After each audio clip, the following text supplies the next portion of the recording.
નમો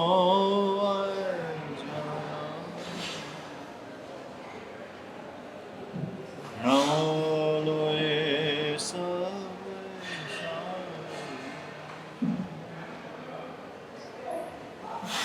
એસો પંચ નમો કરો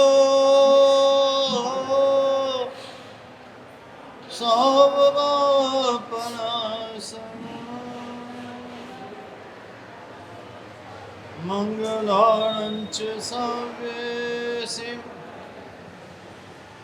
પરમં હરિ મંગલમ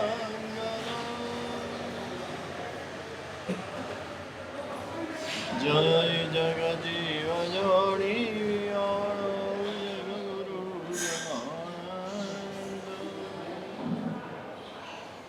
જગણો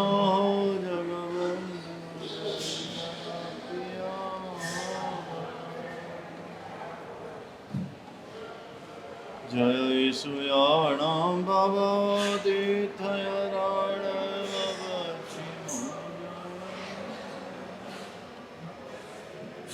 જય ગુરુ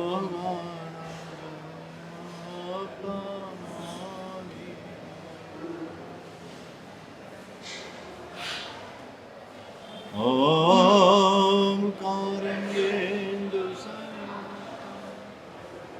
નિત્યમ ધ્યાયન્તિ યોગિના અમૃતમ ચૈવ ઓમકાર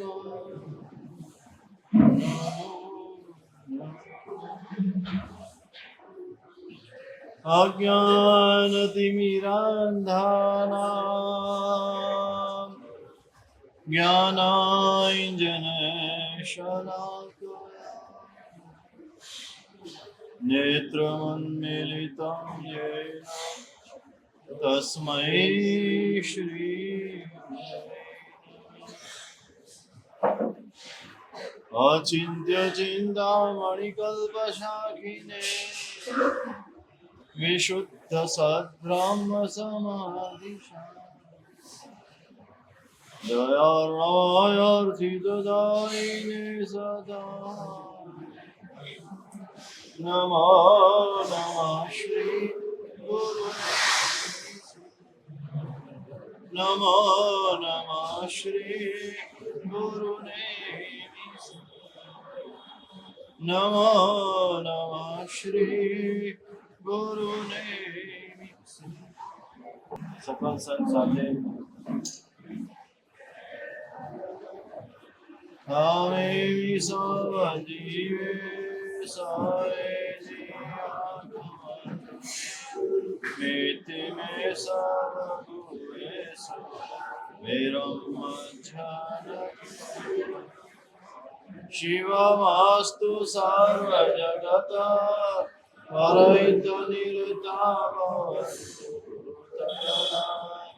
દોષા પ્રયાતુ નાશા સર્વત્ર સુખી ભવતુ જગતના સજીવોનું કલ્યાણ સર્વત્ર સર્વજીવો સુખી થાય એ ભાવના સાથે 12નો કાળ આજે પૂજ્યપાદ શાસન સમ્રાટ શ્રીનો સ્વર્ગવાસ દિવસ છે. આસો વદ અમાસ અને એ નિમિત્તે એમના ગુણાનુવાદ કરવાનો ભાવ છે. પેલા ભાવિ ગણી ઉપન્યાસ વર્તમાન મુનિરાજ શ્રી મદયગીરી વિજયજી મહારાજ પૂજ્ય શ્રીના ગુણાનુવાદ કરશે. પછી મુનિરાજ પ્રેમહંસ વિજયજી કરશે. પછી છેલ્લે 5 મિનિટ અર્યન પરમાત્માનું શાસન અને એ શાસનના 3 આધાર સ્તંભ દેવ, ગુરુ અને ધર્મ, જેને આ શાસનની સ્થાપના કરી એ દેવ શાસન ઉપર ચાલી રહેલા એ ગુરુ ભગવંતો અને ચાલવાનો જે માર્ગ છે ધર્મ,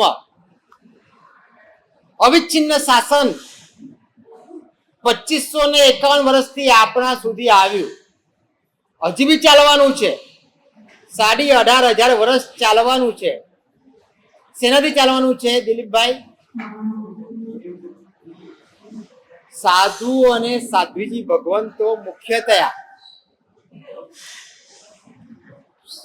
ચતુર્વિધ સંઘ. આ શાસનમાં કેટલા બધા યુગ પુરુષો, યુગ પ્રધાન થઈ ગયા, મહાપુરુષો થઈ ગયા, અનેક મહાપુરુષો થઈ ગયા. પ્રભુ વીરથી માંડીને આપણે જોઈએ જે અત્યારે તમને કેટલા નામ એમાંથી યાદ હશે મહાપુરુષોમાં જે થઈ ગયા? એમાં આપણે સમૂહમાં ટીપ કરીએ. વિક્રમભાઈ, હા, મુખ્ય જ સિદ્ધસેન દિવાકર સુરી મહારાજ, હરિભદ્ર સુરી મહારાજ, હીર વિજય સુરી મહારાજ,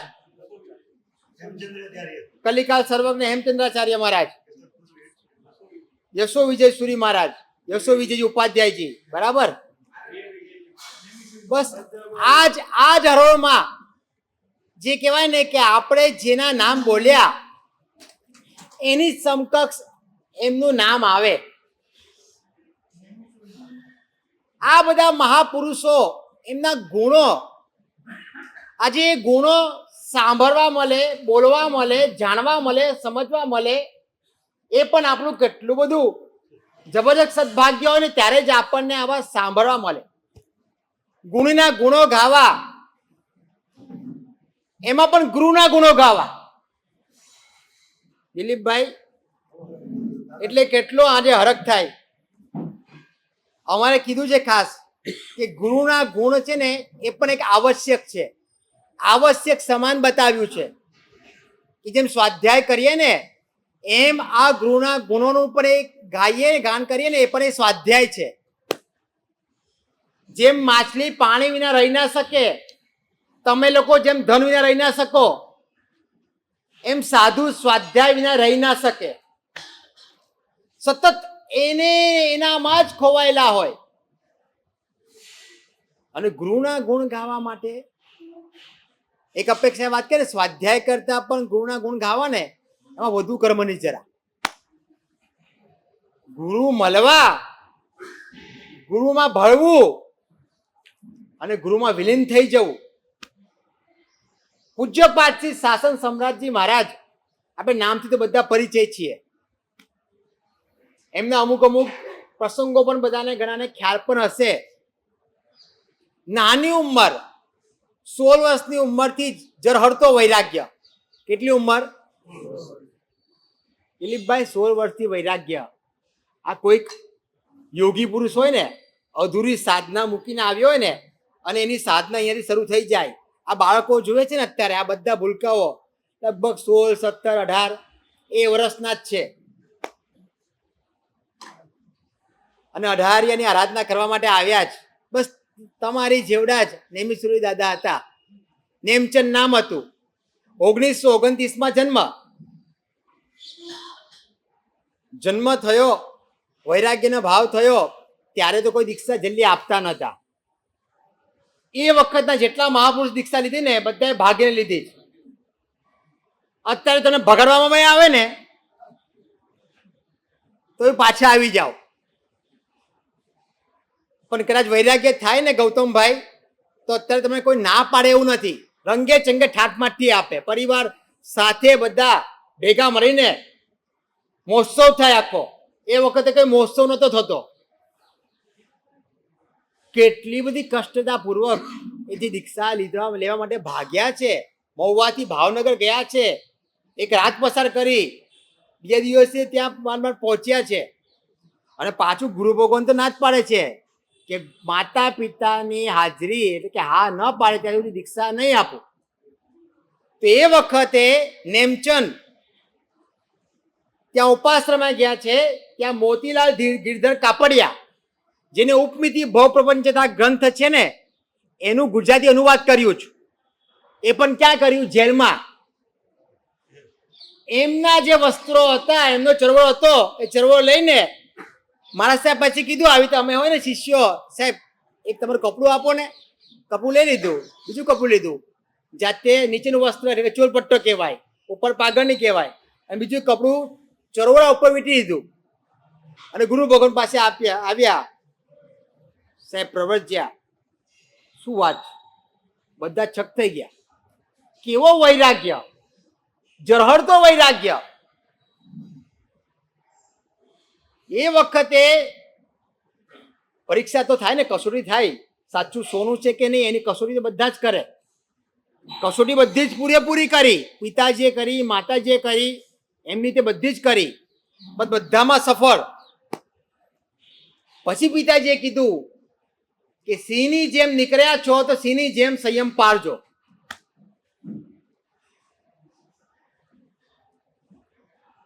અને ખરેખર આપણે જોઈએ છીએ ને અત્યારે એમની પ્રતિભા કેવા લાગે દિલીપભાઈ? સિંહ જેવા દેખાય છે ને. ખરેખર તમારું સત્વ ઓછું પડે ને જ્યારે કે ધર્મમાં સત્વ ખૂટી ગયું છે, એમને જોઈ લેજો, એમનું ખાલી ધ્યાન ધરજો, ઓટોમેટિક તમારામાં એમની કૃપા એવી વરસશે ને કે આપણામાં એ સત્વ પ્રગટી જશે. સંયમ જીવન લઈને આગળ વધતા ગયા. એ વખતની સમયની વાત છે કે ત્યારે સાધુ ભગવંતો ગણ્યા ગાંઠ્યા, લગભગ 18 સાધુ ભગવંતો હતા આસપાસ. ત્યારે કોઈને સંસ્કૃત આવડે નહીં, વ્યાકરણ તો બહુ દૂરની વાત, સિદ્ધાંત કૌમુદી. એમના ગુરુ ભગવંતની ભાવના, વૃદ્ધિચંદ્ર મહારાજની ભાવના કે મારો એક શિષ્ય સંસ્કૃતમાં સુબોધિકા, પર્યુષણમાં આવે ને પ્રવચન માળા, તો સુબોધિકા સંસ્કૃતમાં વાંચનારો ભરાય અને વ્યાકરણમાં સિદ્ધાંત કૌમુદી ભણે, એ એમની ભાવના હતી. ત્યારે આ નેમી સુરી દાદા કે નેમી વિજય હતા ત્યાંની વાત, મુનિપણામાં એમને સંકલ્પ કર્યો કે ગુરુની ભાવના છે ને મારે પરિપૂર્ણ કરવી છે. એ સંકલ્પ કર્યો કે જ્યાં સુધી આ વ્યાકરણ સિદ્ધાંત કૌમુદી ન ભણી લઉં ત્યાં સુધી મારે 6 વિગયનો ત્યાગ. શેની માટે ત્યાગ કર્યો? જ્ઞાન માટે. જોજો, ત્યાગ પણ શેની માટે? જ્ઞાન માટે. કે મારામાં આ જ્ઞાન પરિણમન થાય, પણ એ જ્ઞાન શેની માટે? આ શાસનમાં. શાસનમાં આ બધા મહાપુરુષો એમની સામે હતા. પોતે તો ખરેખર સાચી વાત કહું, સિંધુ જેવા હતા, પણ પોતાને બિંદુ જેવા માનતા. બહુ મહત્વની વાત. આપણે બિંદુ જેવા પણ નથી, શું કીધું, છતાં સિંધુ જેવા માનીએ છીએ. આપણે એમ જ માનીએ કે આઈ એમ સમથિંગ ની આઈ એમ એવરીથિંગ. બધા એમ જ માને કે આઈ એમ એવરીથિંગ. ખરેખર આઈ એમ નથિંગ જેવા જ છીએ કે મને કશું આવડતું નથી, છતાં એમ જ જાણીએ છીએ કે મને બધું જ આવડે છે. શાસન સમ્રાટજીને, પૂજ્યપાદજીને બધું જ જાણતા હતા, છતાં પોતે પોતાની જાતને એક બિંદુ જેટલા બી નતા માનતા. હજી એમના પ્રસંગો પરથી આ બધું ખાસ સાંભળીને અનુકરણ કરજો. ખાલી માત્ર સાંભળીને અનુમોદના કરીને યાર જતા નહીં રહેતા. એમાંથી જે વસ્તુ ગમી ગઈ ને, તમને આમ ટચ થઈ ગઈ ને, એ વસ્તુને જીવનમાં એપ્લાય કરવાનો, જીવનમાં લાવવાનો પ્રયત્ન કરજો, તો એના ગુણાનું વાત તમે સાંભળ્યા હશે ને, એ સાર્થક થશે. નાની ઉંમરનો સમય છે. રાધનપુરમાં લગભગ 22 વર્ષના રાધનપુર પધાર્યા છે ચાતુર્માસમાં. ત્યારે ત્યાંના શ્રાવકો બી કેવા, બરાબર પેલો લોંગ કોટ પહેરે, ખેસ પહેરે, પાઘડી પહેરે. ગુરુ ભગવાનને વિનંતી કરી, ગુરુ ભગવાન વ્યાખ્યાન ફરમાવશો? ફરમાવશું. સાહેબ કયો ગ્રંથ વાંચશો? કે તમે જે કહેશો એ. શું કીધું? તમારી જે ફરમાઈશ હોય એ વાંચશું. દિલીપભાઈ તમારી કઈ ફરમાઈશ?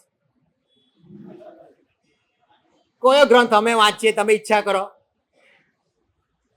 આપણી માટે પેલા ગ્રંથ જ વિચારવો પડે કે કયો ગ્રંથ આવતો હશે.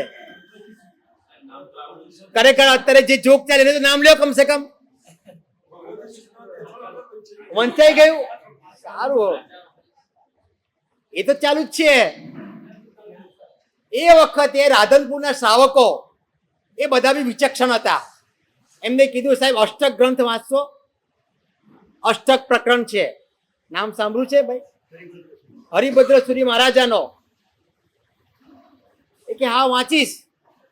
બધા જ સ્તબ્ધ થઈ ગયા. મોટા મોટા શ્રાવકો, ઘણા વિચક્ષણ બુદ્ધિવાળા, કે આ હજી મૂછ પણ નહીં ઉગી આ બાલ મુનિની અને એ અષ્ટક વાંચશે.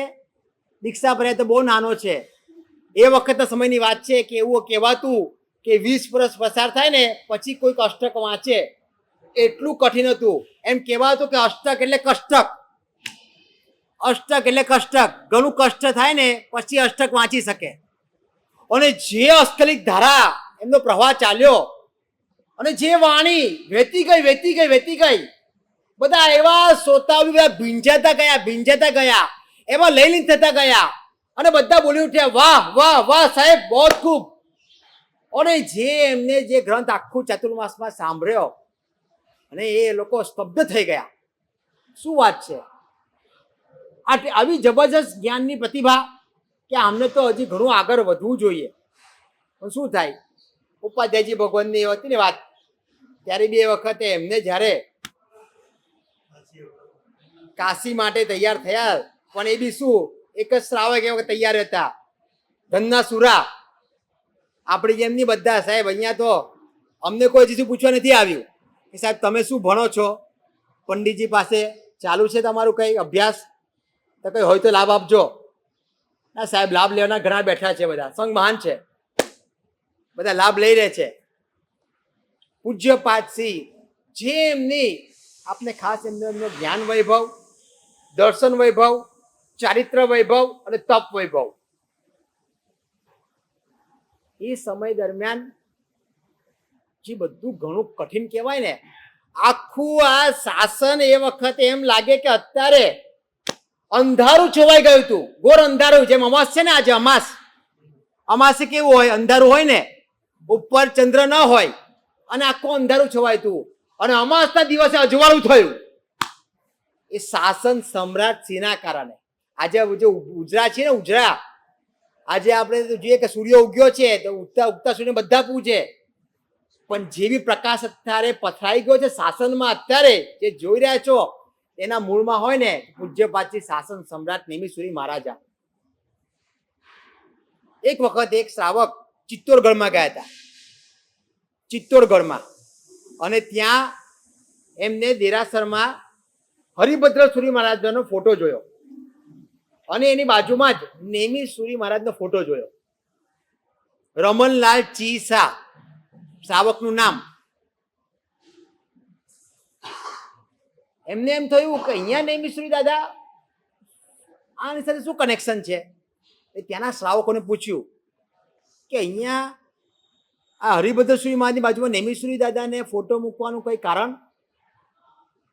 ત્યારે ત્યાંના શ્રાવકોએ કીધું કે અમને હરિભદ્ર સુરી મહારાજની ઓળખાણ કરાવનાર પૂજ્યપાદ નેમિસુરી મહારાજા, એમની અમને ઓળખાણ કરાવીને એ અમારો ઉપકારી થાય એટલે એમનો અહીંયા ફોટો મૂક્યો છે.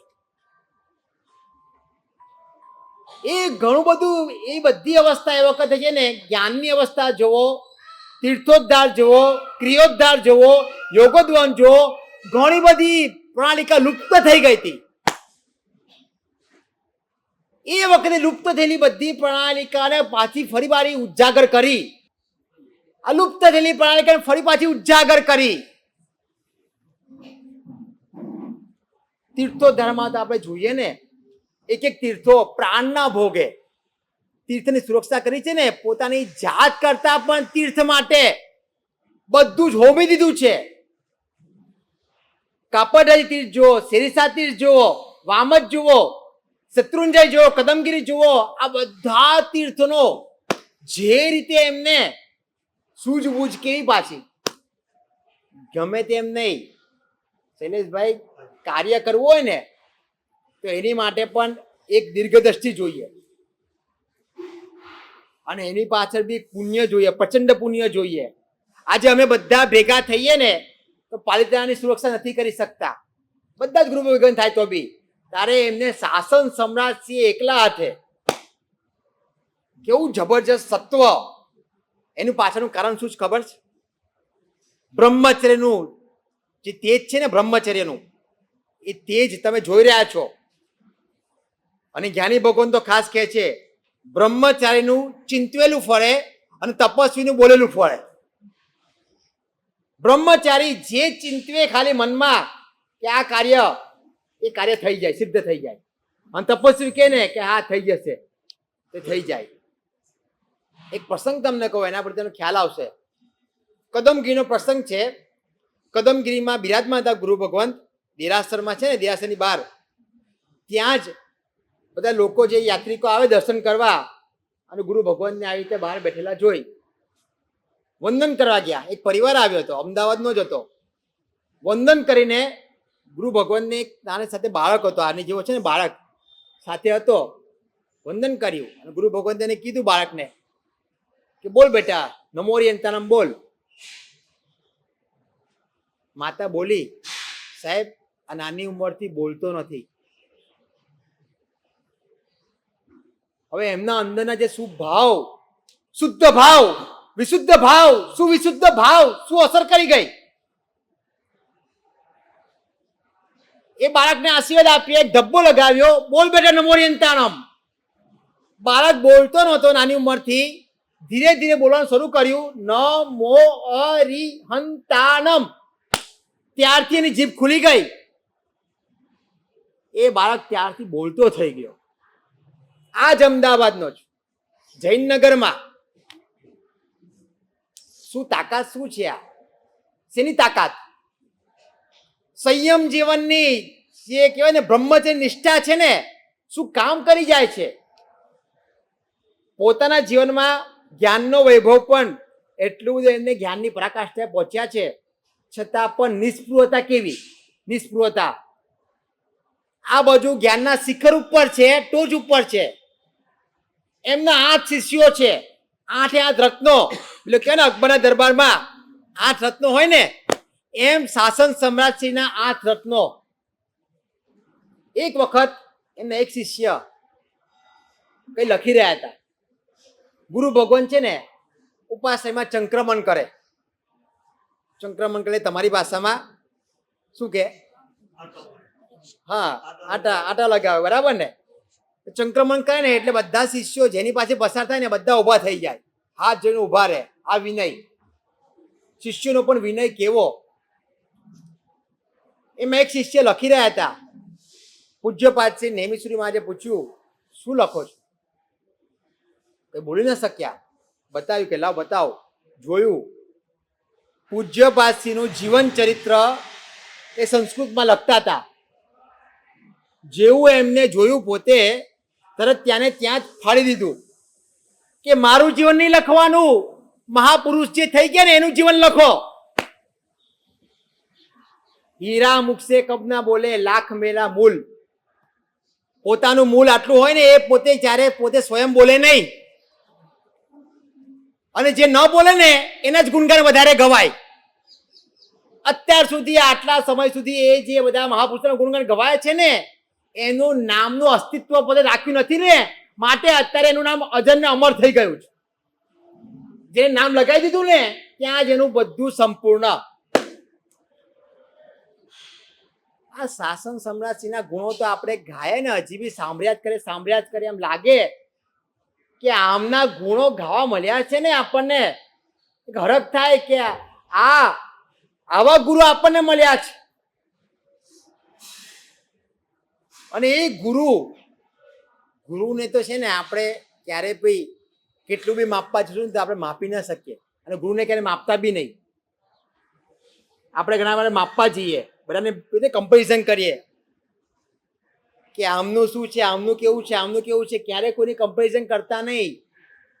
એમનામાંથી તો એ જોજો કે એમનું લેવલ તો ઘણું ઊંચું છે. એક બિંદુની તમને કહું કિંમત કેટલી, શૈલેષભાઈ? એક બિંદુની કિંમત કેટલી? એક બિંદુ ગાયના મુખમાં પડે શું થાય? દૂધ બની જાય. એ જ બિંદુ સાપના મુખમાં પડે શું થાય? ઝેર બની જાય. એ જ બિંદુ પર્ણ એટલે કે આ પાંદડા છે, પાંદડા ઉપર પડે શું થાય? મોતીની શોભા જેવું લખાય. એ જ બિંદુ ગરમ ધમધમતી તવી ઉપર પડે શું થાય? છમ કરતું ઉડી જાય. અને એ જ બિંદુ સ્વાતિ નક્ષત્રમાં છીપમાં પડે શું થાય? સાક્ષાત મોતી બની જાય. અને એ જ બિંદુ સમુદ્રમાં પડે, સિંધુમાં પડે શું થાય? શું થાય? સિંધુ છે ને એ બિંદુ સિંધુમાં ભળે તે બિંદુ પણ સિંધુ બની જાય. આ શાસન સમ્રાટ સિંહ પોતાની જાતને બિંદુ માનતા હતા ને ત્યારે એ સિંધુ પોતે બની શક્યા છે. એટલે આપણે ગુણ તો આ જ શીખવાનો છે કે પોતે તો સિંધુ હતા છતાં પોતાની જાતને બિંદુ માનતા હતા માટે એ સિંધુમાં ઓગળી ગયા. પ્રભુ શાસન રૂપી સિંધુમાં ઓગળી ગયા તો એ અત્યારે સિંધુ બની ગયા. અને આપણે તો ભલે બિંદુ પણ નથી છતાં એ બિંદુ તરીકે આપણું અસ્તિત્વ ભલે ન હોવા છતાં આ બિંદુનો સ્વીકાર કરી લેશું ને તો એની કૃપાથી એ આપણને સિંધુમાં ભેળવી દેશે તો આ શાસનમાં આપણે બી સિંધુ બની શકીએ એમ છે. એ તાકાત શાસન સમ્રાટ સિંહજીની છે. અને એમનું જીવન જે જોઈએ ને, જે રીતે એમનું જીવન આખું વીત્યું છે ને એ જીવનમાં, અને એક વાત કહું તમને, જીવન જેવું જીવ્યા હોય ને એવું મૃત્યુ થાય. અને જીવનનો સરવાળો ને એનું નામ જ મૃત્યુ. પોતે એમાં તપની વાત કરું ને તો આખા જીવનમાં ક્યારે પણ એમને ફ્રૂટ કે ફ્રૂટ જ્યુસ કંઈ વાપરવું નથી. છેલ્લી અવસ્થામાં માંદગી આવી ને ત્યાં ડૉક્ટરે કીધું કે આ જ્યુસ લઈ લો તો સારું થઈ જશે. ત્યારે એમને ડૉક્ટરને કીધું કે હજી સુધી મેં આને આપ્યું નથી તો એક દિવસમાં ના આપું તો શું? ડૉક્ટર સમજુ હતા, તૈયાર થઈ ગયા. ઇન્જેક્શનની વાત કરી કે આ શરીરને હજી સુધી લોઢું વઢાયું નથી. તાવ આવે ને તાવ તો બી ખાલી ઉપાય શું કરવાનો?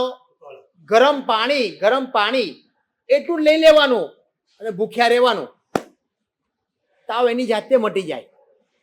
જોજો આ બધા ઉપાય બી કેવા નિર્દોષ, કેટલા બધા. હા, એટલે કોઈ એવી બીમારી બી નહીં. અને છેલ્લા દિવસે, આજનો દિવસ છે એમનો કાળ ધર્મનો, તો આજે એમને 24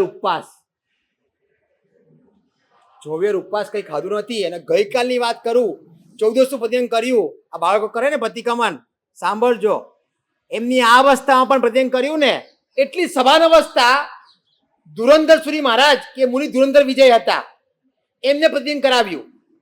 અને એટલા ભાવથી પ્રતિજ્ઞા કરાવ્યું ને ત્યારે એમને શબ્દ બોલ્યા, પૂજ્યપાદથી શબ્દ બોલ્યા છે કે આ ધુરંધરને અચ્છા પરિક્રમા કરાયા. ખુશ થઈ ગયા હતા, એટલા ખુશ થઈ ગયા હતા કે વાહ, જાગૃતિ કેટલી, ક્ષણે ક્ષણની જાગૃતિ. એક ક્ષણ પણ એવું નહીં કે પ્રમાદમાં જાય. અને અપ્રમત્ત દશા, એના કારણે છેલ્લી અવસ્થા પણ પોતે મૃત્યુ થયું ને, જે સ્થળે જન્મ, મહુવામાં જન્મ, મહુવામાં જ મૃત્યુ. જે ઘરમાં જન્મ એ જ ઘરમાં છેલ્લી અવસ્થા કાળ ધર્મ. જે સમયે જન્મ એ સમય જ પૂર્ણ વિલય. 20 ઘડી અને 15 પળ. અને દિવાળી માતાએ જન્મ આપ્યો અને દિવાળી લીધો. સંપૂર્ણ આયુષ્ય 77 વર્ષ થયા. કેટલા? આખું આયુષ્ય ચક્ર કે ને આપણે પરિપૂર્ણ, અહીંયાથી શરૂઆત થઈ અને અહીંયા જ એમનું પૂર્ણ થયું. આવું કોઈ વિરલ મહાવિભૂતિને જ આવી ઘટના બને. અને એવા ગુરુ આપણને મળ્યા છે. બસ એમાંથી બીજા બધા ગુરુ ભગવંતો પણ ગુણગાન ગાશે, પણ તમે ખાસ આજના દિવસમાં એમનો એક ગુણ જે બી તમને ગમ્યો હોય, જ્ઞાનનો ગુણ ગમ્યો હોય, દર્શનનો ગમ્યો હોય, ચારિત્રનો ગમ્યો હોય કે તપનો ગમ્યો હોય, જે ગુણ તમને ગમ્યો હોય એ ગુણ, એની સાચી ગુણાનુવાદ કે ગુણાનું કે આપણે સાંભળ્યા છે ને ગુણો, એ ગુણ સફળ ત્યારે જ થશે કે એ ગુણો આપણામાં પણ ક્યારે આવે. અને એ પ્રયત્નપૂર્વક આપણે ગુણ લાવવાનો પ્રયત્ન કરીએ. અને એમના ચરણે આપણે ભગવાનને ઈચ્છા અમને કરો. 2500 થી વધારે વર્ષથી ચાલી રહેલું આ પ્રભુનું શાસન, અનેક પ્રભાવક પુરુષો શાસન નિષ્ઠ પુરુષોએ આ શાસનને ઝળહળતું રાખ્યું છે. કેટલા મહાપુરુષોએ પોતાનું સમગ્ર અસ્તિત્વ આ શાસનમાં ઓગાળી દીધું. આપણે ઉગતા સૂર્યની પૂજા કરીએ, જેના ભક્તો વધારે, પ્રવચનમાં હોલો નાના પડે, વર્ષે 10-12 અંજન સલાકા પ્રતિષ્ઠાઓ એમની નિશ્રામાં થતી હોય, તમે જાઓ એમના વાર્ષિક શક્તિ, એમની ગુરુમૂર્તિને પ્રદક્ષિણ આપવાથી તમારા બધા જ અંતરાયો દૂર થઈ જાય. આપણે આને પૂછીએ. પણ જેની મૂળની કિંમત નથી, મૂળ એ થડ, એ પુષ્પ દેખાવમાં સારું લાગે, એ ફળ એના મીઠા હોય, આંખોથી જોવા ગમે, આપણે એની પાછળ દોડીએ. પણ જે પૂજ્ય પુરુષોએ આ શાસનની રક્ષા કરી, તૈયાર થયેલી રોટલી, દાળ ભાત, શાકની થાળીની આપણને કિંમત નથી, પણ 1.5 કલાક 2 કલાક સવારમાં જાગીને શ્રાવિકા રસોડામાં રહે, એ ગેસની ગરમી સહન કરે, એને જ ખબર પડે કે રસોઈ કેવી રીતે બને છે.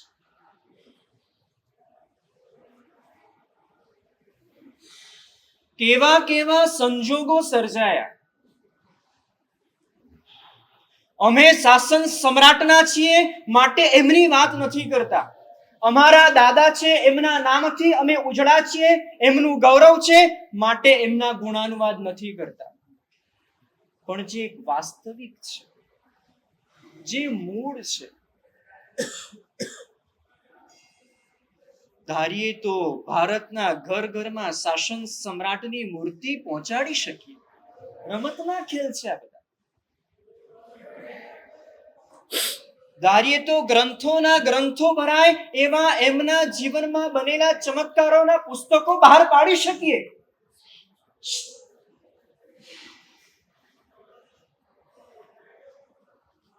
પણ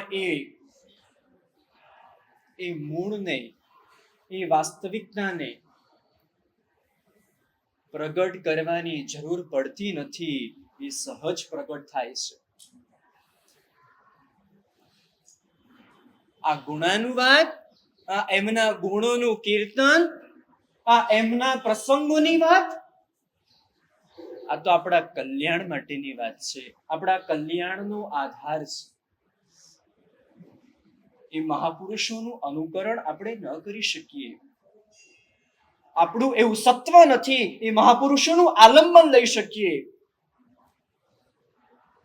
મારી વાત કરું, આપણી એટલી જ હેસિયત છે, એટલી જ આપણી તાકાત છે કે મહાપુરુષોના ગુણોને સાંભળીને આપણે હૃદય ભીનું કરીએ અને જેટલા મહાપુરુષો થયા એ મહાપુરુષો એમના જીવન પ્રત્યે, એમના કાર્યો પ્રત્યે આપણું મસ્તક ઝૂકી જાય. આપણે ભીંજાવાનું છે, આપણે ખોવાવાનું છે. કેવા કેવા સંજોગો આ શાસન પર આવ્યા. દિલીપભાઈ, એક સંઘને ચલાવવો હોય ને તો પણ પરસેવો છૂટી જાય. એકાદ સંઘમાં પ્રશ્ન ઉભો થાય, આજુબાજુ વાળા સાઉન્ડ માટે પણ ફરિયાદ કરે, ત્યારે તાબડતોબ કમિટીને બોલાવીને નિર્ણય લેવો પડે કે હવે શું કરશું. નીચે સંઘ જમણ હોય અને 500-700 માણસ વધી જાય, ઘોંઘાટ વધી જાય, ત્યારે પણ મનમાં પ્રશ્ન થાય, આનું કાયમી સોલ્યુશન લાવવું પડશે. આ બધી જ બાહ્ય ઘટનાઓ છે.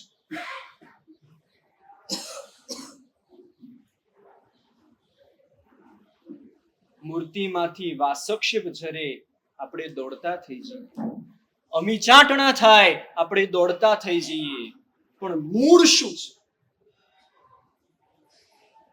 આજે થોડી પૂર્વ ભૂમિકાની વાત કરવી છે. શાસન સમ્રાટ હતા ત્યારની સ્થિતિ શું હતી અને શાસન સમ્રાટ જ્યારે નથી ત્યારની સ્થિતિ શું છે, અને શાસન સમ્રાટ જ્યારે આ ધરતી પર નતા પધાર્યા, નતા અવતર્યા, ત્યારે આ દેશની, આ સમાજની, આ ધર્મની, આ શાસનની સ્થિતિ શું હતી? આપણને અજવાળું દેખાય છે, આપણને જળહળાટ દેખાય છે, આપણને દિવાળીના દીવડાઓ દેખાય છે, આપણને દિવાળીના બિલ્ડિંગોમાં થયેલી લાઇટની રોશનીઓ દેખાય છે, પણ એના મૂળમાં શું છે? એ સમય જ્યારે મારા સાહેબે વાત કરી એ પ્રમાણે સમગ્ર તપાગચ્છમાં આંગળીના વેઢા ગણાય એટલા સાધુઓ હતા. એ કલ્પના કરો, એ ચિત્ર કેવું હશે. અત્યારે સાધુ અને સાધ્વીજી ભગવંતને જોઈને આપણે ઝૂકતા નથી, હાથ જોડાતા નથી, અહોભાવ નથી પ્રગટતો, કારણ કે રોજ સવાર પડીને આપણે જોઈએ છીએ આપણે બહુ નજીક આવી ગયા. પણ જ્યારે સમગ્ર તપાગચ્છમાં માત્ર 18 સાધુ, આ જીન મંદિરો, આ પ્રાચીન ચૈત્યો, આ પ્રાચીન તીર્થો, જે શેરીસા, વામજ, કાપરડાજી, આ બધા જ તીર્થોની આપણે સ્પર્શના કરીએ, એ તીર્થોની સ્થિતિ અતિ ગંભીર હતી. જનારો વર્ગ મળે નહીં. પ્રતિમાજીના આજુબાજુના ભાગમાં બાવા જામેલા, ધૂળો પડેલી, ભોયરામાં સાપના રાફડા થઈ ગયેલા, જેના થકી આપણે ઉજળા છીએ. ભલે તમે માનો કે ન માનો, તમે ધનથી ઉજળા છો એવી સ્થિતિ માન્યતા છે. ખરેખર જ્ઞાનથી આપણે ઉજળા છીએ. આ જ્ઞાન ભંડારોની સ્થિતિ જેમ દિવાળીના દિવસો આવે અને ઘરમાં બધી જ પડેલી પસ્તી, કચરો, કોથળા ભરીને તમે બહાર મૂકી દો, એને વેચવા મૂકો, એ સમયે એવી સ્થિતિ હતી. જ્ઞાન ભંડારના પુસ્તકો કોથળા ભરીને બજારમાં વેચાતા હતા. તાજેતરમાં હર્ષભાઈ સંઘવી ડેપ્યુટી સીએમ થયા. આપણને ગૌરવ છે, આપણા જૈન ડેપ્યુટી સીએમ થયા. તે સમયે એવું કોઈ પ્રતિભાશાળી સાધુ નહીં, એવા કોઈ પ્રતિભાશાળી વ્યક્તિ નહીં કે રાજકીય ક્ષેત્રમાં એનું વજન પડે. આજે પૂજ્ય પદ્મસાગરજી મહારાજ, આચાર્ય રત્ન સુંદર સુરી મહારાજ, આચાર્ય અભયદેવ સુરી મહારાજ, આ બધા મહાપુરુષો એવા છે કે આજે રાજકીય ક્ષેત્ર ઉપર કઈક અંશે એમનું પ્રભુત્વ જળવાયું છે.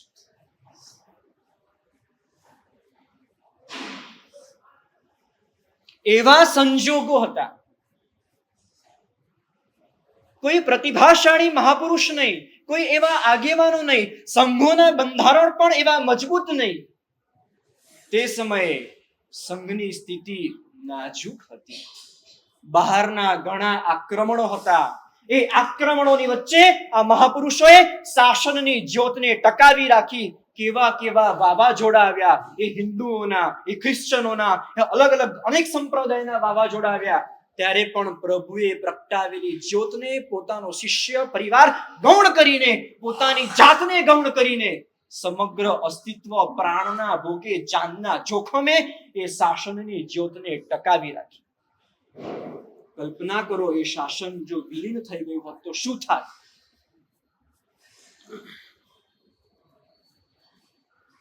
એ પાવાગઢમાં આપણા સ્થાપત્યોને નુકસાન થયું, આપણું લોહી ગરમ થઈ ગયું. ઘણી જગ્યાએ ઘણા કાર્યો થયા. આપણે રેલીઓ કાઢી, આપણે નારા લગાવ્યા, કલેક્ટરની ઓફિસની સામે આપણે બેસી ગયા. પછી શું? એ પાલીતાણામાં, એ તલેટીના વિસ્તારમાં બધા જ ભેળ અને શેરડીના રસવાળાની દુકાનો દૂર થઈ ગઈ, આપણે રાજી થયા. એ પેલા મના ભરવાડની દુકાન દૂર થઈ, આપણે રાજી થયા. શું? આપણે ફૂલની રક્ષા કરીએ છીએ. આ મહાપુરુષોએ થડની રક્ષા કરી, આ મહાપુરુષોએ મૂળની રક્ષા કરી. આ વાર તહેવારે સિદ્ધ ચક્ર પૂજનમાં કા તમે ભણાવો છો કા તમે કોઈકનો વ્યવહાર સાચવવા માટે જાઓ છો, આ અંજન શલાકા પ્રતિષ્ઠાઓ વર્તમાનમાં જે જાહો જલાલી પૂર્વક ઉજવાય છે, આ આચાર્ય ગણી પન્યાસ પદનો જે મહિમા શ્રી સંઘમાં વધ્યો છે, એના મૂળમાં કોણ? સિદ્ધ ચક્ર વગેરે પૂજનોની વિધિ વિધાનો લુપ્ત થઈ ગયા હતા. શાસ્ત્રોમાં સચવાયેલા હતા. આ એ કાળની વાત છે જ્યારે ચારે બાજુ અંધારું અંધારું છવાયેલું હતું, ત્યારે શાસન સમ્રાટ આ ધરતી પર અવતર્યા. હું ફરી કહીશ, અમે શાસન સમ્રાટના છીએ એટલે હું આ વાત નથી કરતો.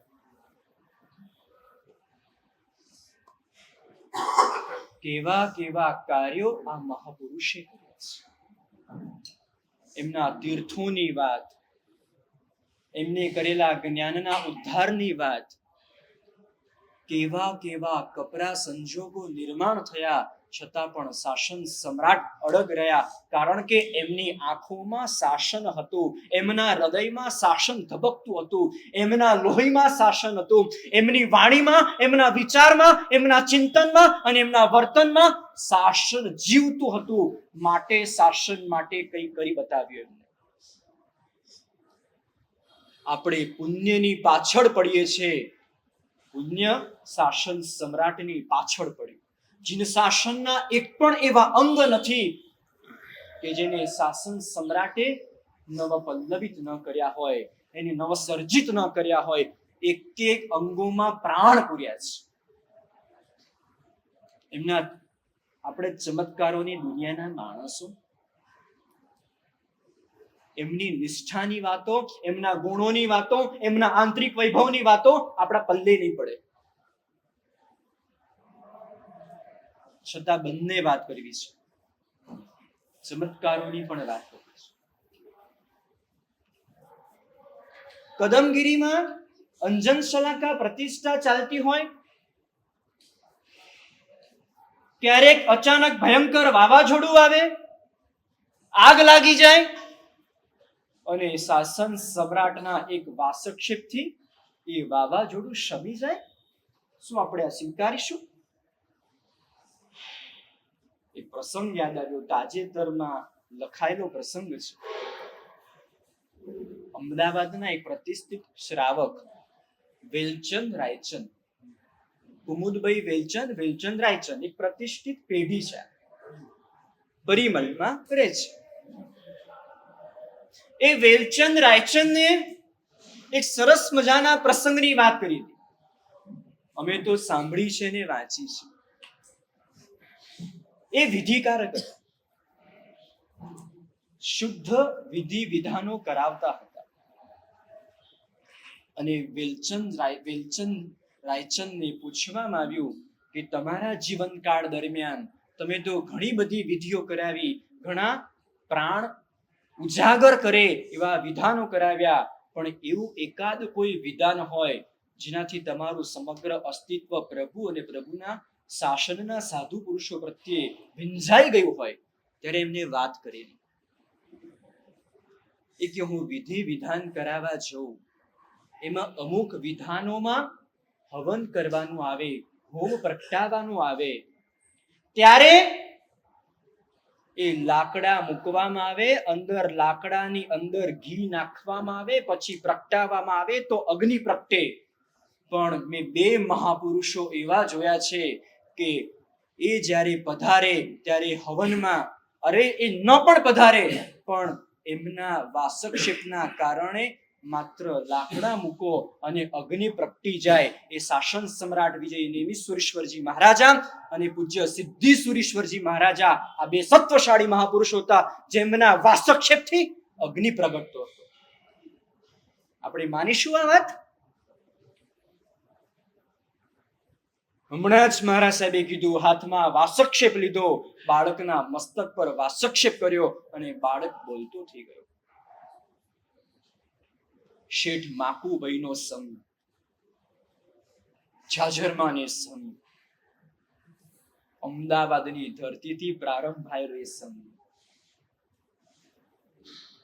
એ શાસન સમ્રાટ અંજન સલાકા પ્રતિષ્ઠાનોના જે વિધાનો હતા, ડરતા હતા.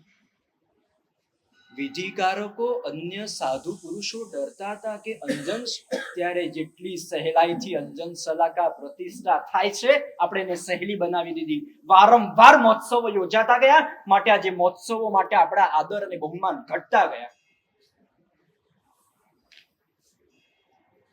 અને શાસન સમ્રાટ એ ચાણસ્માની પહેલી પ્રતિષ્ઠા એ અંજન શલાકા, અને અંજન શલાકાનું વિધાન ચાલુ હોય એ પરમાત્માને અંજન કરે અને સામે એક આમ કદમ સાઈઝનો કાચ મૂકેલો હોય, જેવું પરમાત્માને અંજન થાય અને કાચના ટુકડા થઈ જાય. આ વાત આપણે માનીશું.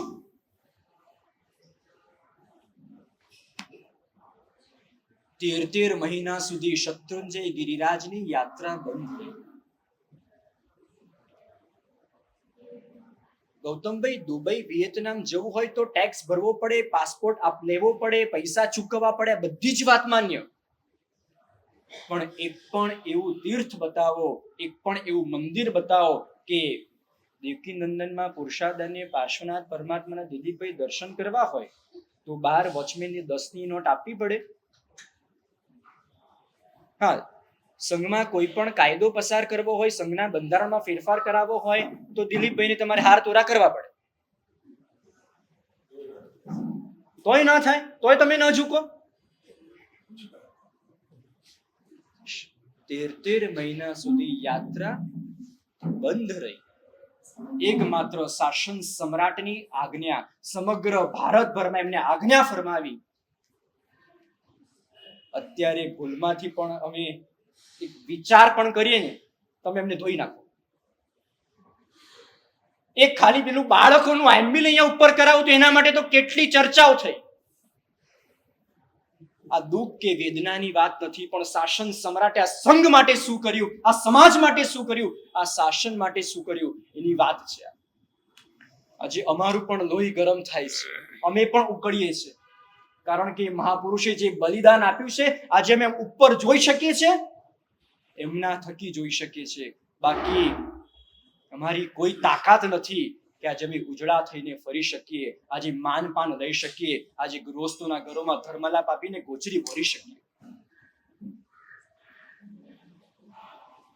પાલિતાણામાં યાત્રા કરવી હોય, ઠાકોરને ટેક્સ આપવો પડે.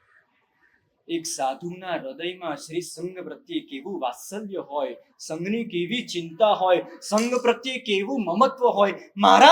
મારો સંઘ, મારા યાત્રિકો, એને પ્રભુના દર્શન, ગિરિરાજની યાત્રા કરવી તો ટેક્સ ભરવો પડે. ઘણા મનામણા કર્યા, ઠાકોર માન્યો નહીં. ત્યારે સમગ્ર ભારતભરના સંઘોને આજ્ઞા ફરમાવી કે કોઈએ પાલિતાણાની યાત્રા કરવી નથી. એ શ્રી સંઘ પણ બળભાગી છે જેને એ શાસન સમ્રાટની આજ્ઞાનો સ્વીકાર કર્યો. એ વહીવટદારો પણ કેવા પુણ્યશાળી હશે, એક પણ નનું નચ મનનો વિકલ્પ કર્યા વગર શાસન સમ્રાટે આજ્ઞા કરી છે, સ્વીકાર્ય છે. તમને આશ્ચર્ય થશે, આણંદજી કલ્યાણજી પેઢીનું ઓડિટ શાસન સમ્રાટ પોતે ચેક કરતા હતા.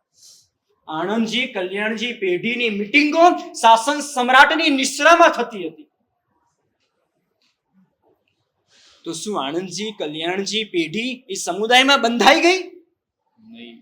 જેને સમગ્ર અસ્તિત્વ શાસન માટે અર્પી દીધું છે, એવા મહાપુરુષના જ્ઞાન અને અનુભવના આધારે પેઢીના બંધારણ અને પેઢીના કાર્યો થવા જોઈએ.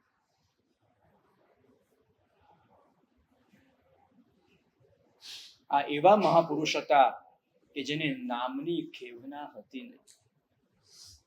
એ તારંગાના પ્રસંગની વાત કરીએ, એ તીર્થોદ્ધારના પ્રસંગની વાત કરીએ, શારીરિક સ્વાસ્થ્ય નાદુરસ્ત હતું, સંથારો કરી ગયેલા હતા. એવામાં ઉદયસુરી મહારાજ અને નંદનસુરી મહારાજ પાસે તારંગા તીર્થનો વહીવટ કરતા 3-4 શ્રાવકો ત્યાં આવ્યા અને એક વેદના ઠાલવી, સાહેબ આ જમીન આપણા હાથમાંથી જતી રહેશે, ઠાકોરો જમીનને પચાવી પાડે છે, પટેલ હોય તો હજુ સમજાવી શકીએ, આ ઠાકોરને કોણ સમજાવશે, શું કરશું, કઈ રીતે કરશું? અને ત્યારે નાદુરસ્ત તબિયત હોવા છતાં પણ શાસન સમ્રાટ અડધા બેઠા થઈ ગયા અને છાતી ઠોકીને બોલ્યા, અમે મરી નથી પડ્યા, અમે જીવીએ છીએ ત્યાં સુધી કોઈની તાકાત નથી. શું શાસન સમ્રાટનું એ તારંગ હતું? શું કાપરડાજીના ઉદ્ધારનું કાર્ય, કાપરડાજીના રક્ષાનું કાર્ય એ શાસન સમ્રાટનું હતું? શું શેરીશાહનો ઉદ્ધાર કર્યો, એને વિશ્વના ચોગાનમાં ખુલ્લું મૂક્યું તો શાસન સમ્રાટ છવાઈ ગયા? આજે છવાવાની વાતો ચાલે છે. કદાચ થોડી મારી વાત તમને આકરી લાગશે,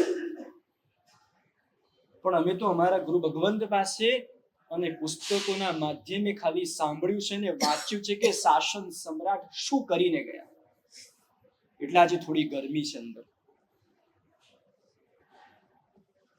આ વામજ શેરીશાહથી નજીક 7 કિલોમીટરના અંતરે વામજ પ્રાચીન તીર્થ આણંદજી કલ્યાણજી પેઢીનો વહીવટ કરે. વામજ તીર્થમાં પ્રતિમાજી પ્રગટ્યા. ખોદકામ કરતા નીચેથી પરમાત્મા નીકળ્યા. અને જેમ અત્યારે પણ છે તે સમય પણ પરમાત્મા નીકળે એટલે આખા ગામમાં હોહા મચી જાય. સારું છે તે સમય મીડિયા નહોતું એટલે ગામવાળા બધા ભલે પટેલ હોય ભલે દરબાર હોય પણ એક આસ્તિક્ય કોને કહેવાય? પરમાત્મા નીકળ્યા, ભગવાનની મૂર્તિ નીકળી. બધા લોકો ભેગા થઈ ગયા કે આ મૂર્તિ તો અમારી છે, આ મૂર્તિ અમે ગામ બહાર નહીં આપીએ. એક પણ જૈનોના ઘરો તે સમય હતા નહીં, છતાં પણ સમાચાર મળ્યા. અમદાવાદના જૈનો ત્યાં પહોંચી ગયા કે પ્રતિમાજી અમારા છે, અમને ભગવાન તમે આપી દો. શાસન સમ્રાટની ખૂબી શું કહેવાય? એ પ્રતિમા લેવા દોડ્યા નથી. એ ધારે તો કળ અને બળથી માકુભાઈ, મનસુખભાઈ વગેરેને કહીને દબાવીને પેલી પ્રતિમા ત્યાંથી લઈ શકતા હતા, પ્રતિષ્ઠા કરાવી શકતા હતા, શિલાલેખમાં પોતાનું નામ લેવડાવી શકતા હતા. પણ એ મહાપુરુષે શું કર્યું? આખો વિશાળ સાધુ સમુદાય, શ્રાવકો એ વામસ તરફ પધારી રહ્યા છે. આ બાજુ ગામવાળાને ખબર પડી કે સાધુનું વૃંદ આવી રહ્યું છે, લેવા માટે આવી રહ્યા છે ભગવાન. લોકોનો આક્રોશ, આંખોમાં અને વાણીમાં આક્રોશ આવી ગયો. અને આ બાજુ ઢોલ વાગે છે ત્યારે કોઈક શ્રાવકે, કોઈક સાધુએ શાસન સમ્રાટને કીધું, સાહેબ ગામવાળા તો આપણું સામૈયું કરવાની રાહ જોઈ રહ્યા લાગે છે, જોવો ઢોલ વાગે છે. ત્યારે શાસન સમ્રાટે કીધું, આ સામૈયાનો ઢોલ નથી, આ બુંગીઓ ઢોલ વાગે છે. જ્યારે લડતમાં જવાનું હોય, જ્યારે યુદ્ધના મોરચે લડવાનું હોય ત્યારે યોદ્ધાઓને પોરસ ચડાવવા માટે જે ઢોલ વગાડે ને એ આ ઢોલ વાગે છે. અને શાસન સમ્રાટ ત્યાં વામજ ગામમાં પધાર્યા. આ બાજુ આખું ગામ ઊભું છે, આ બાજુ શાસન સમ્રાટ વિજય નેમિષેશ્વરજી મહારાજા સાધુ સમુદાયની સાથે છે. લોકોનો આક્રોશ એટલો બધો કે ગમે તે થાય આ પ્રતિમા બહાર નહીં જાય. અને શાસન સમ્રાટે પહેલી જ વાત રજૂ કરી કે આ પ્રતિમાનું એક સરસ મજાનું ચિહ્ન મંદિર આ ગામમાં બંધાવીએ તો કેટલું સારું. આખો માહોલ શાંત થઈ ગયો. વાત શું હતી? અમે આ પ્રતિમાને બહાર નહીં આપીએ. અને શાસન સમ્રાટે અનુભવ બળના આધારે કીધું, આ પ્રતિમા અહીંયા જ રહેશે. ઠાકોરો, દરબારોને, ભરવાડોએ પોતાની જગ્યા આપી દીધી કે અમારી જગ્યામાં તમે ચિહ્ન મંદિર બનાવો. એટલું તો આપણે કરી શકીએ કે જે પ્રાચીન તીર્થો આ મહાપુરુષોએ જીવતાને જાગતા કર્યા એ તીર્થોની આપણને જેની ભોજનશાળા 5 સ્ટાર ત્યાં દોડીએ, જેની ધર્મશાળા 5 સ્ટાર ત્યાં દોડીએ. એક પણ વ્યક્તિ એવું હોય તો બતાવો કે એ તીર્થોના વર્તમાનમાં નવા થયેલા તીર્થોના મારે નામ નથી બોલવા, બધા જ જાણો છો, પણ કોઈએ સાહેબ પરમાત્મા ખૂબ અદ્ભુત હતા. ત્યાંનું વાતાવરણ ખૂબ આહ્લાદક હતું. પ્રભુની સન્મુખ બેઠા તો અમે ભીંજાઈ ગયા, અમે અંદરથી શાંત થઈ ગયા. આવું કોઈએ કીધું? નવા તીર્થોને આપણે સ્પર્શના કરવા જઈએ એની ના નથી, એ સ્પર્શના કરવી જ જોઈએ. પણ પ્રાચીન પુરુષોએ આ જે તીર્થોના ઉદ્ધાર કર્યા એ વિરાસતને જાળવવાની જવાબદારી આપણી છે. પછી પોળોમાં કોઈ રહેતું નથી, ભગવાન આપતા નથી, જવાનો રસ્તો સાંકડો છે. આ બધા જો પ્રશ્ન આપણે ઊભા કરતા હોઈએ તે પ્રશ્નનું સમાધાન આપણી અંદર જ રહેલું છે. એ તીર્થોની રક્ષા અને પ્રભુજીની રક્ષાનું કર્તવ્ય એ આપણી જવાબદારી છે. એટલા બધા પ્રસંગો છે પણ બધા પ્રસંગોને તો કહી ન શકાય. પણ આ શાસન સમ્રાટ એવા એવા કાર્યો એમની નિશ્રામાં થયા. છેલ્લો એક પ્રસંગ, આ મહાપુરુષોની લઘુતા કેવી હોય, આ મહાપુરુષોની નમ્રતા કેવી હોય. ભક્તિ યોગાચાર્ય યશુ વિજય સૂરી મહારાજનું વચન યાદ આવે. ઘણા શ્રાવકો એમને કહે કે સાહેબ તમે તો મોટા શાસન પ્રભાવક છો. ત્યારે સાહેબ એટલે કે ભક્તિ યોગાચાર્ય યશુ વિજય સૂરી મહારાજ ટકોર કરે છે કે મારી કોઈ હેસિયત નથી કે હું શાસન પ્રભાવક છું, પણ મને એટલી ખબર છે હું શાસનથી પ્રભાવિત છું. પ્રભાવક એ આખી વાત અલગ છે. પહેલા મારે શાસનથી પ્રભાવિત થવું પડે. જે શાસનથી, જે સંગથી પ્રભાવિત થાય એ જ શાસન પ્રભાવક બની શકે. કદમગીરીનો પ્રસંગ. આ બાજુ 13 મહિના જે યાત્રા બંધ રહી એનો પણ સિલસિલાબંધ ઇતિહાસ આખો વાંચવા જેવો છે, સમજવા જેવો છે.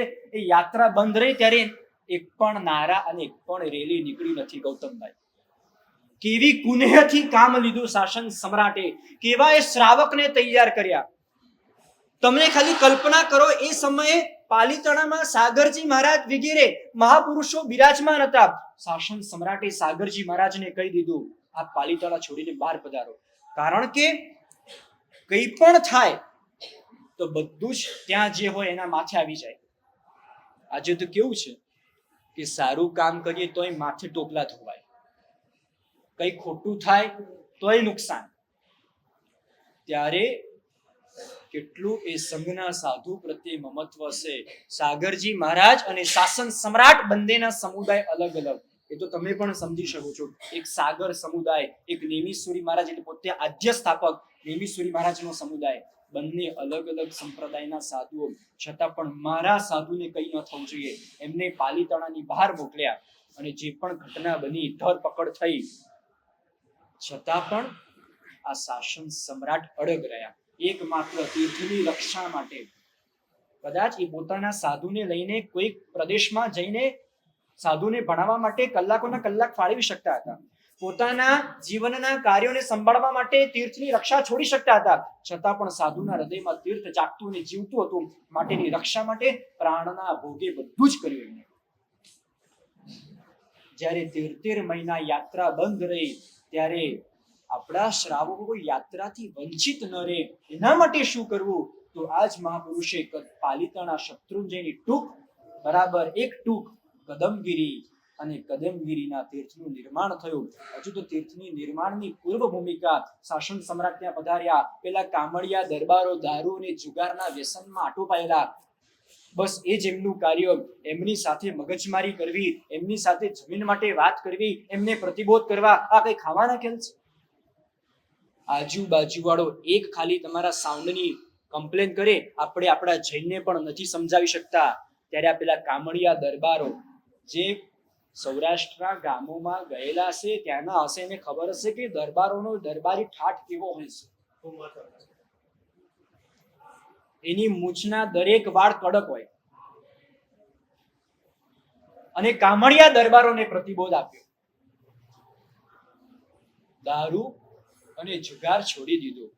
શું કરી શકે કે શાસન સમ્રાટને વિનંતી કરી કે અહીંયા અમારે આપને કઈ ભેટ આપવી છે, આપને જગ્યા આપવી છે, પણ ક્યાં સુધી?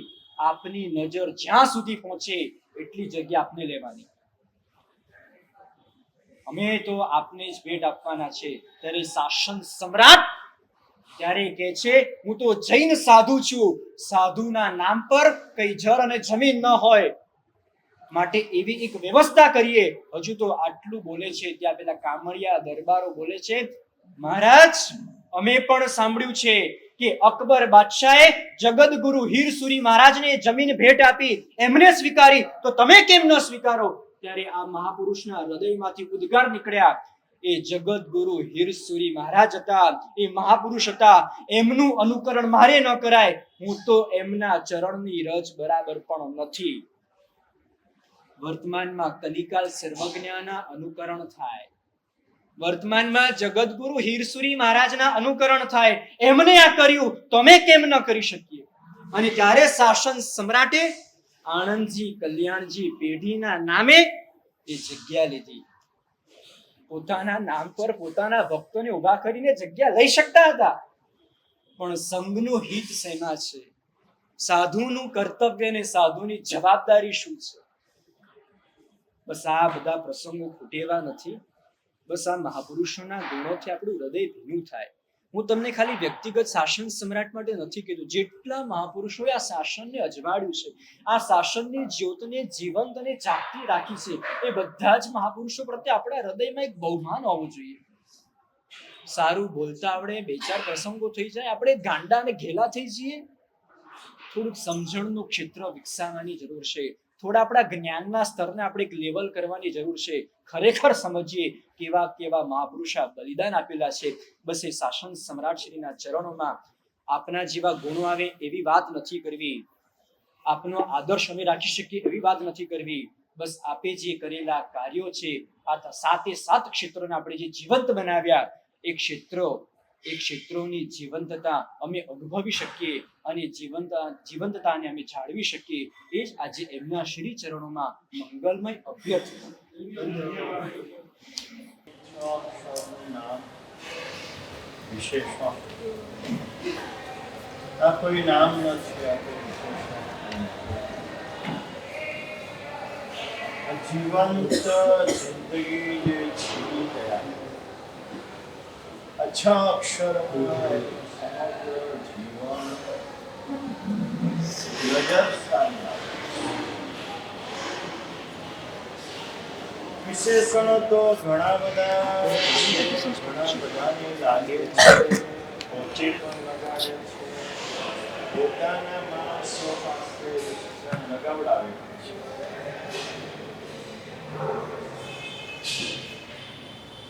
પણ જેના ગુણોથી આકર્ષાય, જેના કાર્યો જોઈએ, સકલ શ્રી સંઘે જે વિવિધ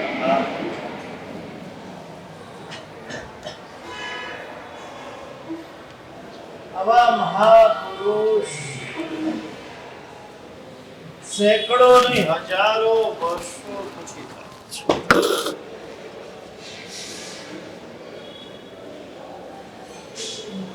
કેવું તો એમ કહી શકાય, કલિકા સુરગ્ન હેમચંદ્રાચાર્ય ભગવાન હેમયુગ કહેવાયો. 900 વર્ષ થયા. જગતગુરુ હીરસુરી મહારાજનો હીર યુગ કહેવાયો. 400 વર્ષ થયા. એમ શાસન સમ્રાટ શ્રીનો નેમી યુગ કહેવાયો. આજે 75-76 વર્ષ થયા એમના સ્વર્ગવાસ. એક નાનકડા જીવનમાં 77 વર્ષનું જીવન, 16 વર્ષે દીક્ષા, 60 વર્ષ સંયમ જીવન ને એમાં જે કાર્યો કર્યા નહીં થયા, બેમાં ફરક છે. પોતે પ્રયત્ન પૂર્વક કરે, પુરુષાર્થથી કરે, મારે આ કરવું છે, આવું કરવું છે, એના માટે કેટલો પ્રયત્ન કરે ને પછી થોડું થાય, એ કર્યા કહેવાય. અને આ થઈ ગયા. જે કાર્યો કર્યા બધા સામેથી એમની પાસે આવ્યા છે. બહુ અલ્પ પ્રયત્ને કાર્યો થયા છે, બહુ અલ્પ પ્રયત્ન. જ્યારે આપણે વાંચીએ કે સાંભળીએ ત્યારે એમ થાય કે આવા એક કાર્ય માટે તો આખું જીવન ટૂંકવું પડે. અને એમાં તો એમના પગલે જ્યાં ગયા ત્યાં નિધાન પ્રગટ્યા છે.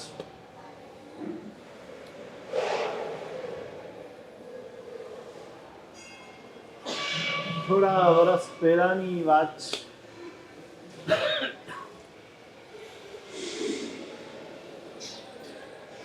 આપણા અહીંના શ્રાવક છે ભાગચંદજી, એના દાદા હતા. ભાગચંદજી જાણે જ છે, એમના સુપુત્ર શું નામ છે, એમના દીકરા, હા, એ પણ જાણે છે. એ આચાર્ય બુદ્ધિસાગર સુરીના પરમ ભક્ત હતા. અનેક વાર એમની સાથે જ્ઞાન ગોષ્ઠી ચાલતી હતી. અને સાધુ પાસે જ્ઞાન ગોષ્ઠી કરનારા કેટલા આજે, પંચાયત કરનારા કેટલા ને જ્ઞાન ગોષ્ઠી કરનારા.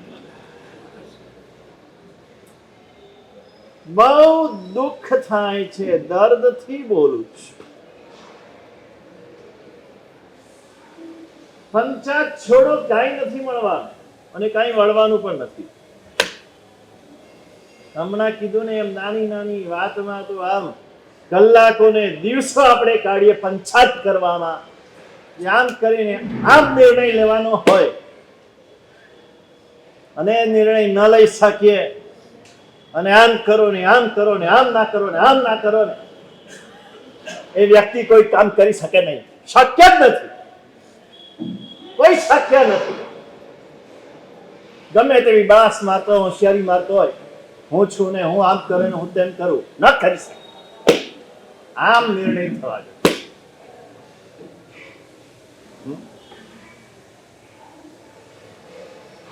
જાજી પહોંચતી ન હોય પોતાની ને કોઈને સાંભળવાનું ન હોય, પોતાની પહોંચે નહીં, કોઈનું સાંભળવાનું નહીં.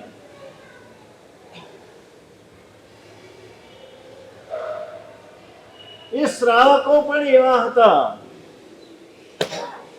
ઊંચી જ્ઞાનની ચર્ચા.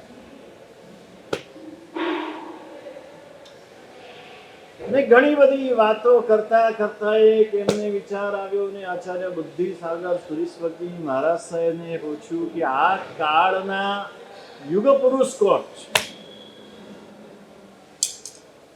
વિશિષ્ટ પ્રભાવક મહાપુરુષ કોણ છે? બુદ્ધિસાગરજી મહારાજ એમના અંગત શ્રાવક, એટલે એમને અંગત રીતે કીધું કે બોલ, તારી શું ઈચ્છા છે? હું તને જવાબ આપું કે તને તારે અનુભવ કરવો છે? તો કીધું ગૌતમ, અનુભવ કરવો છે. જો સમજુ માણસ તો એમ જ કે અનુભવ કરવો છે. આજ દિવાળીના દિવસોમાં અઠ્ઠમ કરવાનું કીધું. અઠ્ઠમ કર, ત્રીજા દિવસે તને જવાબ મળશે. આ બધા નિર્મળ હૃદયના માણસો, શાસનને સમર્પિત શ્રાવક. આજે આ બાબતમાં મોટું દેવાળું. સમુદાયને સમર્પિત પણ નથી હોતા તો શાસનને સમર્પિત ક્યાંથી રહેવાના છે? સમુદાયવાદ આજે એટલો બધો ઘર કરી ગયો છે અને અહંકાર, પોતાનો ઈગો એટલો બધો પ્રબળ છે. હું કહું તે સાચું. મારું તે શાસનનું, શાસનનું તે મારું નહીં. આ જ્યાં સુધી હશે ત્યાં સુધી આ શાસનની ઉન્નતિ થવાની નથી. શાસનનું તે મારું છે. અને આ શ્રાવકોમાં હતું.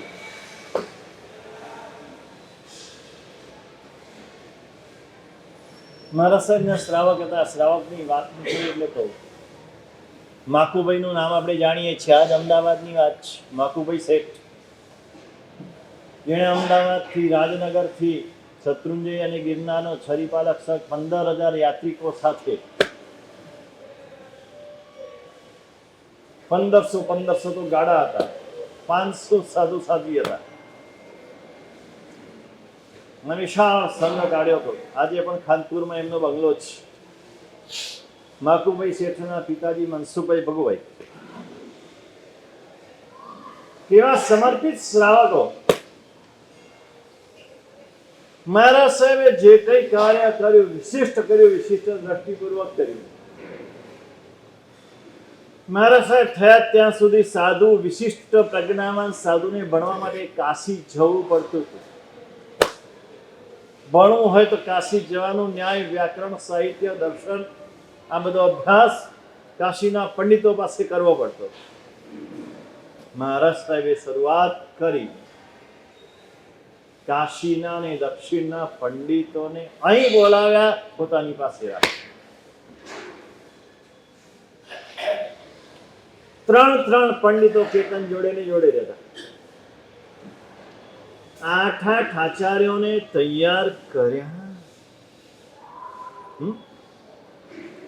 એમને નથી કર્યા. ઘડાના દોરા મારીને તૈયાર કર્યા છે. આજે શબ્દ પણ કહી શકાતો નથી. શબ્દ પણ એક શબ્દ કહે તો 10 શબ્દ સાંભળવાની તૈયારી રાખીને કહેવાનું. તમે હો કે સાધુ હોય કે સાધ્વી હોય, કોઈ પણ હોય, નથી તમને કહેવાતો, નથી અહીંયા કહીને કહેવાતો. અને સાચ કેટલો ફરક પડી ગયો શાસનમાં. આ 75 વર્ષમાં શું ફરક પડ્યો? શાસન સમ્રાટની સામે કોઈ ગમે તેવા સાધુ હોય, ગમે તેવા શ્રાવક, કસ્તુરભાઈ હોય કે માકુભાઈ હોય, અક્ષર બોલી શકે નહીં. 3 પંડિતો રાખ્યા, 2 લૈયા રાખ્યા, ને એક માણસ એમની જોડે સેવામાં તો નારણ કરીને વર્ષો સુધી. આ બધાનો પગાર માકુભાઈ શેઠ, પેલા મનસુખભાઈ ને પછી માકુભાઈ, એને ત્યાંથી 12 મહિનાનો પગાર. આ સમર્પિત શ્રાવકો.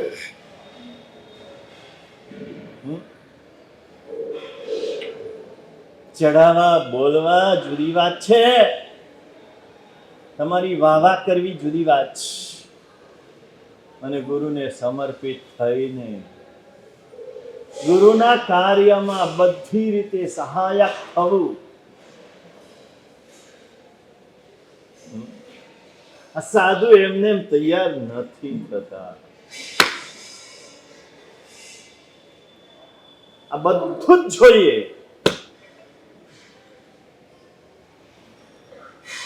ભાવનગર મારા સાહેબ હતા ત્યારે પ્લેગ ફાટી નીકળ્યો. શૈલેષભાઈ એટલે ભાવનગરની બહાર વખતે જ એક ગામમાં જઈને રહ્યા. ત્યાં પ્લેગની અસર નહીં. અને ત્યારે મહારાજ સાહેબને થોડો તાવ આવ્યો. સમાચાર મળ્યા. મોબાઈલ તો હતા નહીં, ફોન હતા નહીં,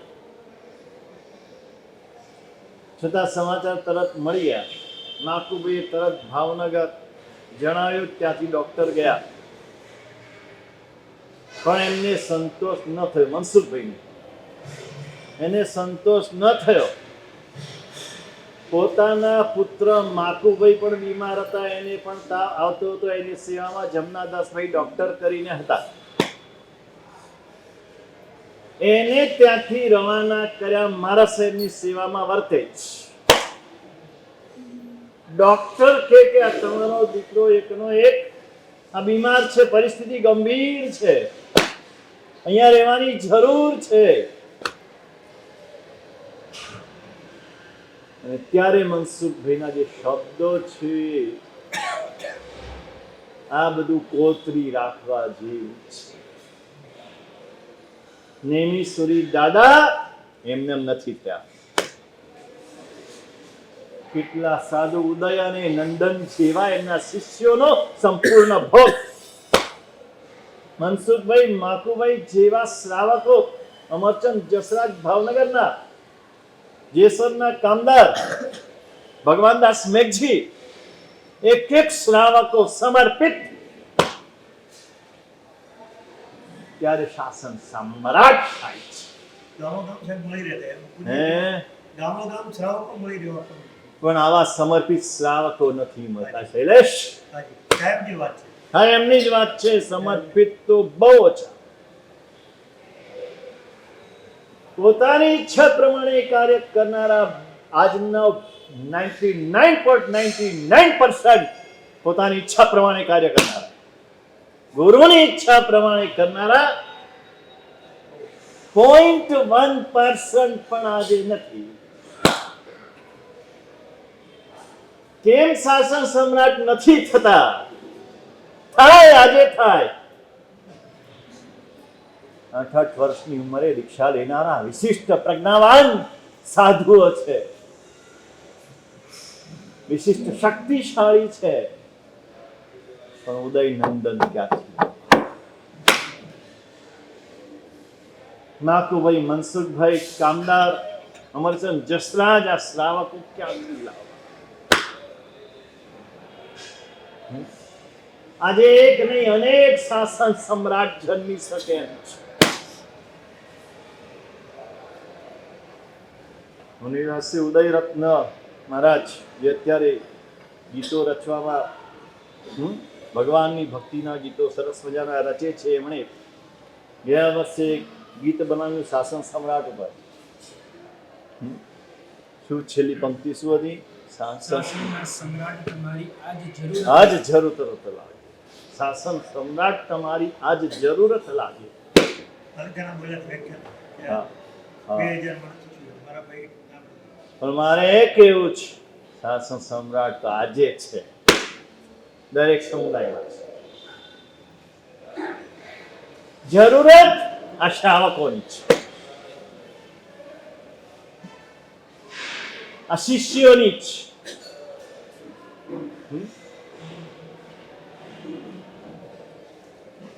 એ ડોક્ટરને મોકલી આપ્યા અને ડોક્ટરને જે જવાબ આપ્યો છે, મારા માતુને કાંઈ થશે ને તો મને ને મારા પરિવારને થોડું દુઃખ થશે, મારા શહેરને કંઈ થશે આખો સંઘ રંડાશે, આખો સંઘ રંડાશે. અને તે વખતે એક દિવસમાં 80 તાર કર્યા છે. કેટલા? 80 તાર. વર્તે જેવા ગામમાં પેલો તાર માસ્ટર હોય ને, એ હલી ગયો, કોણ છે આ મારા સાહેબ, કોણ છે?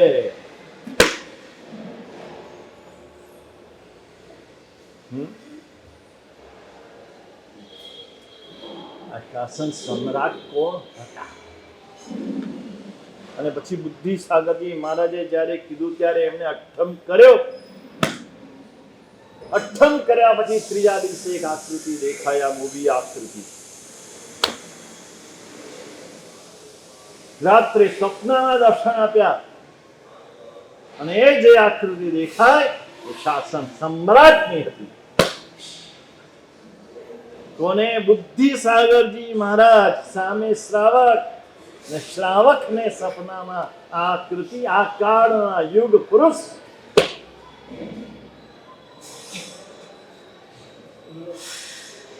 આ શાસન સમ્રાટ જે કાર્યો કરી ગયા જે છે ને, ઉજળું બધું સરસ દેખાય છે. પાયાના પથ્થરને ભૂલી જઈએ છીએ. અહીં જેમ ભૂલાઈ ગયું ને પાયાનો પથ્થર, એમ ઉપરની શિલાઓ મુકાઈ દેખાય તમને, પણ પાયાનો પથ્થર કોણ? આખો સંઘ જાણે છે.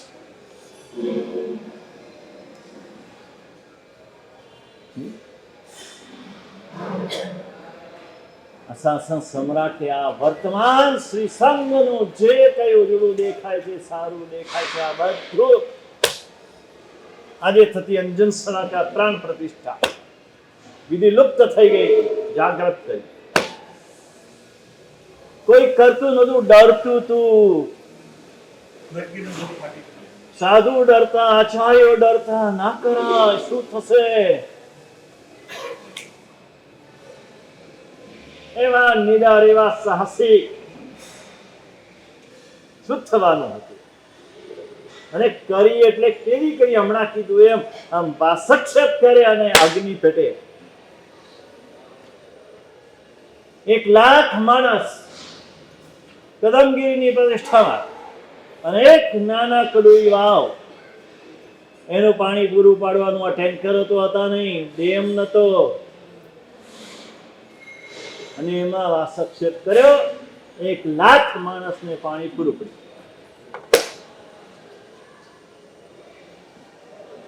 આવી જ ઘટના રાણકપુરમાં, એ તો એમના સ્વર્ગવાસ પછી 2009 ત્યારે અમારા કચ્છ નાયક શ્રી હાજર, એમણે નજરે જોયેલી વાત.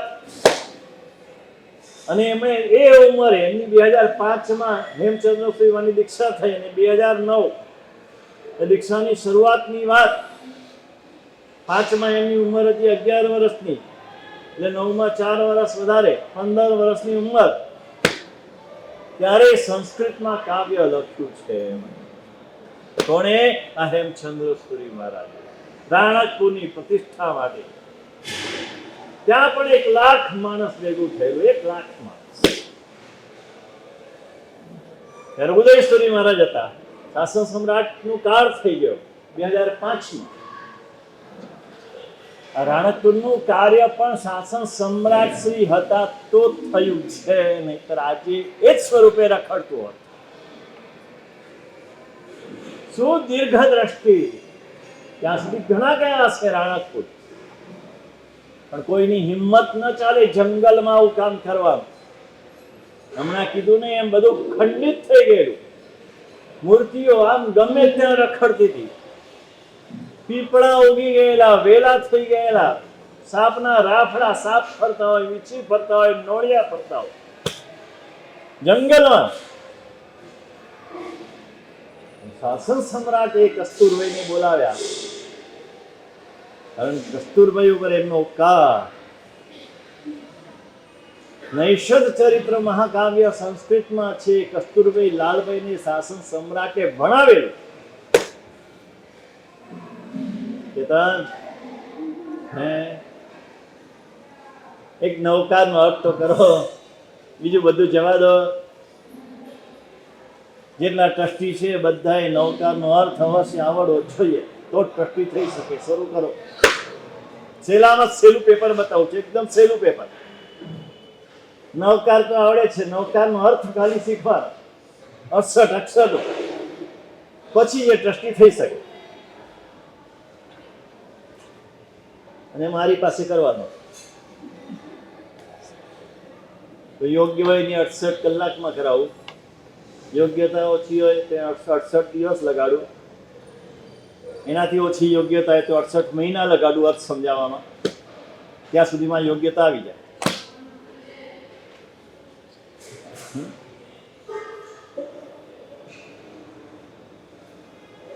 અને કસ્તુરભાઈને સમજાવ્યું, એમણે સમજાવ્યું. અને જે ખાણ, હા, ગમે તે વસ્તુ લગાડી દેવાની, ચાંદીના ઠઠારા ઉભા કરી દીધા સમજ્યા વિના. બધા જ દેરાસરોમાં, માત્ર એની વાત નથી કરતો, બધા જ દેરાસરોમાં બિલકુલ સમજ્યા વિના બસ ચાંદી સોનાના મોહમાં ફસાયા. શું દશા થાય છે! આરસ જેવું ઉત્તમ એકે નથી. જિનાલય માત્ર આરસના, બેસ્ટ આરસના જ હોવા, બીજું કઈ ના જોઈએ. પવિત્રમાં પવિત્ર પાષાણ આરસ છે, ઠંડો પાષાણ આરસ છે. પવિત્ર પરમાણુ, પવિત્ર ભાવ જાગે તમને આરસના જિનાલય. બાકી સોનાના કરો, ચાંદીના કરો એટલે તમારો મોહ વધે. કાચ ના કરો એટલે તમારા ભાવ કાચ જેવા થઈ જાય. બીજાનું જોઈને આપણે એવું ના કરાય. મંદિરો થાય એવા આપણા દેરાસરો એવા ન હોય. સમજણ નથી. ત્યારે કરી શક્યા હોત ને રાણકપુરનું જિનાલય. ધરણાશાહે બાંધ્યું ત્યારે પણ કરી શક્યા હોત. કસ્તુરભાઈ લાલભાઈએ જીર્ણોદ્ધાર કર્યો ત્યારે પણ કરી શક્યા હોત. કેમ નથી કર્યું? આબુના જિનાલયો આરસના શા માટે બનાવ્યા? વસ્તુપાલ તેજપાલે જો જમીન ખરીદવા માટે સોનામોર પાથરી શકતા હોય, ચોરસ સોનામોર, તો સોનાના મંદિરો બનાવી શકતા હતા. કેમ ના બનાવ્યા? જરા વિચારો.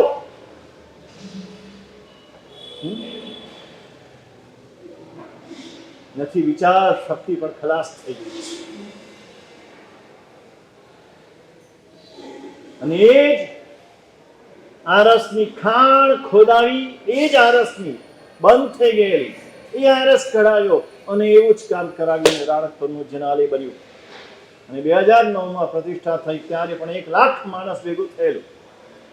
મારા સાહેબ કહેતા હતા કે ત્યાં પણ એક જ એવો કૂવો હતો અને એમાં ઉદયશ્રી મહારાજે પહેલા વાસક્ષેપ કર્યો. ને 1 લાખ માણસનો જમણવાર થાય ત્યાં પણ વાસક્ષેપ કરીને ચાદર ઢંકાવી દે અને વાસક્ષેપ કરે. 1 લાખ માણસ જમીને જાય આટલું ખોટે નહીં, ઢગલો વધ્યો હોય. ત્યાં સુધી એક કાગડો ફરક્યો નથી. અને બીજે દિવસ 17 વેદી પૂજા થઈ ગઈ, મંડપ છૂટી ગયા અને કાગડાના ટોળે ટોળા આવી ગયા. આ શાસન સમ્રાટ કેમ સમ્રાટ કહેવાયા. આજે શત્રુંજયની યાત્રા આપણે આમ રાજી ખુશીથી કરી શકીએ છીએ. 99 કરીએ, 84 કરીએ, 58 કરીએ, શત્રુંજય કરીએ. હા, એની પાછળ કેટલો મોટો ભાગ છે. આ ઉપર કતલખાનું ખોલ્યું. બોલો, રાજાએ છાપરા નખાઈ ગયા હતા અને શાસન સમ્રાટ ન હોત તો આ કામ ન થાય. આજે જેમ કેટલાક આચાર્યો, કેટલાક સાધુઓ વિરોધના સભાઓ કરે, ઈમેલ કરે, હા, પેલા મોરચાઓ કાઢે, આપણું કામ નથી. આ બધું બુદ્ધિર્યસ્ય વલમ તસ્ય, બુદ્ધિની બુદ્ધિ છે એનું બળ છે. બુદ્ધિથી કામ લેવાનું હોય. કેવું બુદ્ધિથી કામ લીધું? એક સમર્પિત શ્રાવક, મેં પહેલા કીધું, સમર્પિત શ્રાવકોથી જીત્યા છે. એક સમર્પિત શ્રાવકને તૈયાર કર્યો. રાતના એ શ્રાવક નીકળી ગયો, આજુબાજુના ગામોમાં ફરી વળ્યો. જીવાપુર, ડુંગરપુર, વૈશાળા, ગણધોર, ગેટી, આ બધા ગામોમાં ફરી વળ્યો. બધા ભરવાડોને કાન ભમેરણી કરી. ભરવાડોને કાનમાં કીધું, આ તમારા આ જીવિકા ઉપર આ રાજા પાટું મારી રહ્યો છે. આ બધા તમારા ગીટા બકરા કતલખાને જશે. જો આ કતલખાનું ચાલુ થયું તો ભરવાડો તો ભરવાડ જ કહેવાય. અને રાત્રે ડાંગ લઈને ચડી ગયા પાછલા રસ્તે, ડુંગરના રસ્તે. એને તો કાંઈ ફેર ન પડે. ડુંગરના રસ્તે ઉપર ચડી ગયા ને બધા પતરા ફેંકી દીધા, ઈંટો બધી તોડી નાખી, ખીણમાં નાખી દીધી. સવારે એક ઈંટ ન મળે, એક પથરું ન મળે. રાજાને ખબર પડી કોણે કર્યું. કાઠિયાવાડમાં કહેવત છે, પગે કમાડ વાળવાનું. એટલે ખબર છે પગે કમાડ વાળવા એટલે શું? તમને ખબર? તમે કાઠિયાવાડના નહીં? આ બહારનું છે ને, આમ જતા જતા પગથી આમ ઠેલો મારે એટલે કોણે બંધ કર્યું ખબર ના પડે. કામ કોણે કર્યું, ક્યાંથી થયું, કેવી રીતે થયું, કાંઈ ખબર ના પડે અને કામ થઈ જાય. 13 મહિના સુધી આ જાત્રા બંધ રહી, મુંડકા વેરો બંધ કરાવવા માટે. તે વખતના ટાઈમ્સ ઓફ ઇન્ડિયામાં પહેલે પાને છપાયેલું આજે પણ છે. સિયોર સ્ટેશન હતું ત્યારે સિયોર સ્ટેશનનો ફોટો ટાઈમ્સ ઓફ ઇન્ડિયામાં છાપ્યો છે. ત્યાં સિયોર સ્ટેશન સુમસાન છે. અત્યારે 18 આચાર્યો ભેગા થઈને બૂમો પાડે છે ને કે ભાઈ કોઈ સામુદાયિક ના કરો, નવાણું ના કરો, ચોમાસું ના કરો, બેન્ડ બાજા ના વગાડો. કોઈ સાંભળતું નથી. કેમ શાસન સમ્રાટ હતા? મારે એ જ કેવું છે.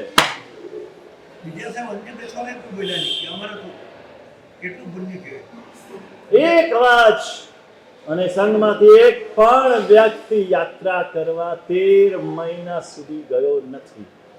અને રાજાને ઝૂકવું પડ્યું છે અને મુંડકાવેરો બંધ કરવો પડ્યો છે.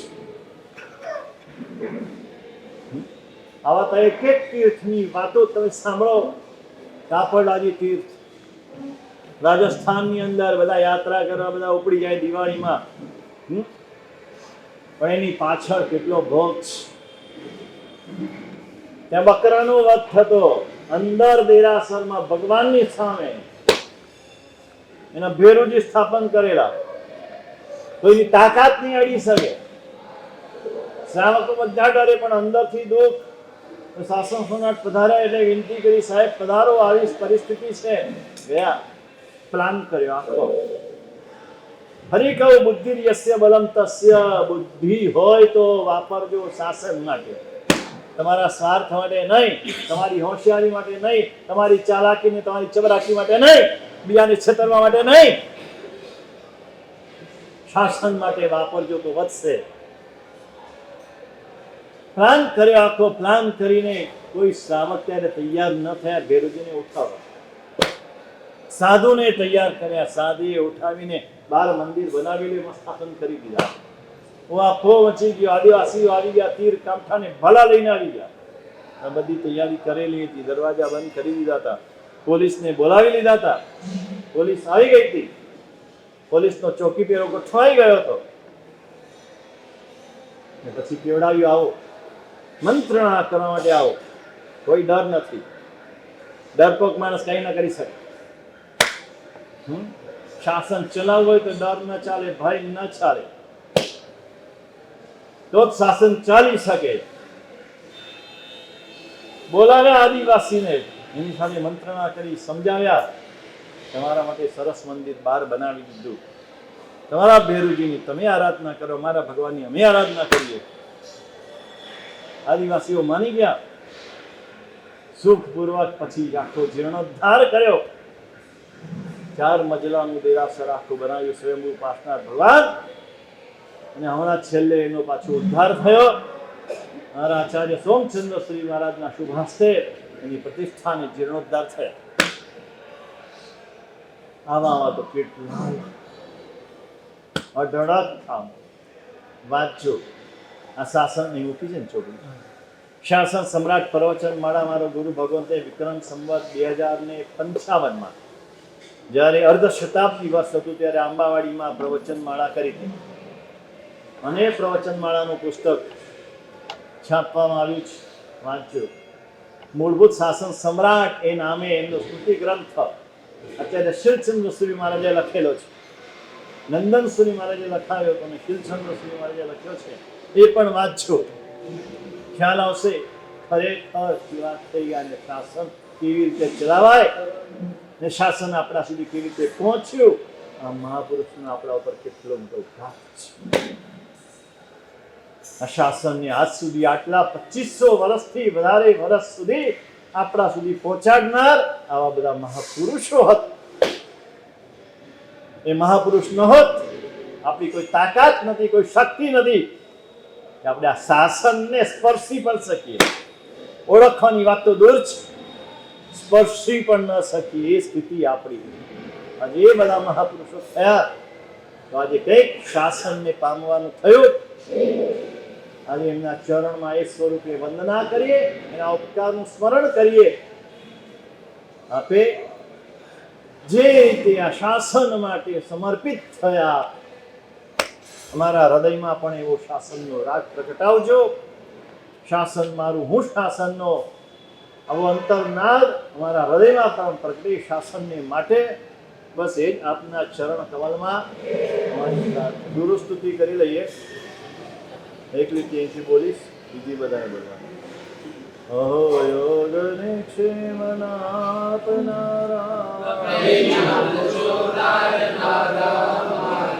પ્રભોને વિસુરી સૌભાગ્યશાળી નમો શ્રી ગુરુવાય શ્રી બ્રહ્મચારી અમારા ગુણોનો નહીં પાર આવે તથા વિસ્તુતિ ભક્તિ તમારી નમો શ્રી ગુરુવાય શ્રી બ્રહ્મચારી રહી યોગની 8 અંગે સમાધિ ક્રિયા જ્ઞાનની ધ્યાનના યોગધારી નમો શ્રી ગુરુવાય શ્રી બ્રહ્મચારી હતા આપના ભક્ત ગોપાલ ભાઈ મહાતીર્થને ધર્મના યોગધારી નમો શ્રી ગુરુવાય શ્રી બ્રહ્મચારી અમે નિર્ગુણી ને ગુણી આપ પૂરા મળો ભક્તિએ ભેદને છેદનારી નથી આપની સેવના કાંઈ કીધી ક્ષમા આપજો પ્રાર્થના એ અમારી અતાપ યોગી અમે તો સનાથ અમે માગીએ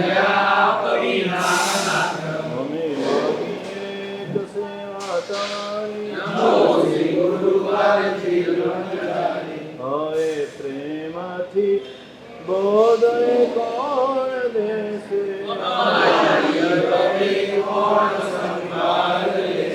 દયાળુ તમે દીર્ઘદાસને